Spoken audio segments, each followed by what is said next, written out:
টেলিফোনে এই মুহূর্তে আমাদের সঙ্গে রয়েছেন প্রতিনিধি গৌতম মণ্ডল। গৌতম, দু জায়গা ছবি আমরা দেখলাম, একদিকে মন্দির বাজার, অন্যদিকে মথুরাপুর।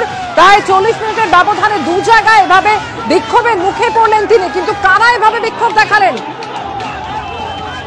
দেখো অমৃতা, একেবারে বলা যেতেই পারে তৃণমূল কংগ্রেসের কর্মী সমর্থকরা তারা কার্যত আজকের পতাকা ছাড়া এই বিক্ষোভে সামিল হয়েছিল।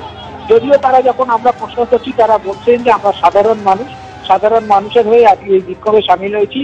বাংলার বঞ্চনা, এই যে বিজেপি বাংলা বিরোধী, এবং আমাদের যে 100 দিনের কাজের টাকা, আবাস যোজনার টাকা এবং পরিযায়ী শ্রমিকদের উপর বিজেপি শাসিত রাজ্যে তাদের পরিযায়ী শ্রমিকদের উপর আক্রমণ, সব মিলিয়ে কেন্দ্রে বিজেপির বিরুদ্ধে এবং শুভেন্দু অধিকারীর বিরুদ্ধে বিক্ষোভ, এটা বলা যেতেই পারে। কারণ এই যে প্রথম আজকে 3টি দক্ষিণ 24 পরগনা 3টি কালী পুজোর উদ্বোধন আছে। প্রথম কালী পুজোর উদ্বোধন ছিল মথুরাপুরের সাতঘড়াতে, এবং সেখানে তিনি উদ্বোধন করার আগে মন্দির বাজারে বিষ্ণুপুরে তিনি প্রথম বিক্ষোভের মুখে পড়লেন।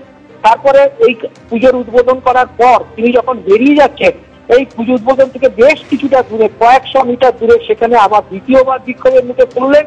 তারপরে আরো কয়েক জায়গায় বিক্ষোভের মুখে পড়লেন, আমরা দেখতে পাচ্ছি আরো 2টি জায়গায় বিক্ষোভের মুখে তিনি পড়লেন।